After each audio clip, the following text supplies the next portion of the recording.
Accurate estimates are important no matter what size a project is. Low estimates, too few hours, too low a price, or both, make it almost impossible to meet people's expectations. And that leads to stressed out team members and unhappy customers. If the schedule and costs start to increase, it's best to flag the issue early, identify possible solutions, and try to negotiate a new course.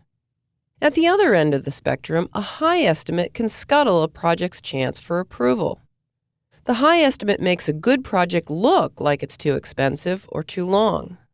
High estimates on approved projects are problematic because people seem to use all the time and money they get. So let's talk about how to get an accurate estimate. You start with estimating time. That is, the hours or days it will take to perform work. That's because work hours affect both the schedule and the price tag. The work hours affect the schedule because it's built around how many people work on tasks and when they're available, as you'll see later. Work hours affect cost because you pay people for the hours they work, as the labor cost in the estimating spreadsheet shows. There might be other time-based costs, such as equipment rental or leased space. You also have to estimate costs that aren't time-based, like materials, travel expenses, and fees. The best estimates come from people experienced in the work that has to be done. On small projects, those experts could be as near as the team members assigned to your project. These people not only understand the work that has to be done, but they know how long it will take them to do it. Another option is outside experts, colleagues who have managed similar projects, contractors, consultants, and vendors you hire, such as the movers for the relocation.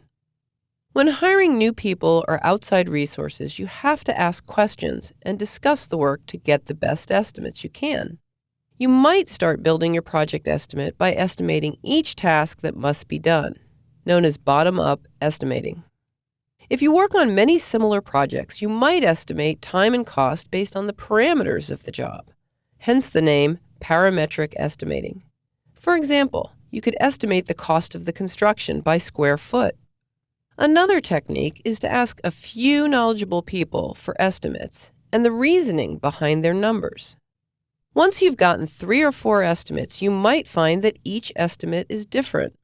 If this is the case, share the numbers and reasons with everyone. After they hear what others have to say, ask everyone for new estimates. Oftentimes, people forget to include something in their estimate, or they might think that something is harder than it is. So this will help to get a more accurate number.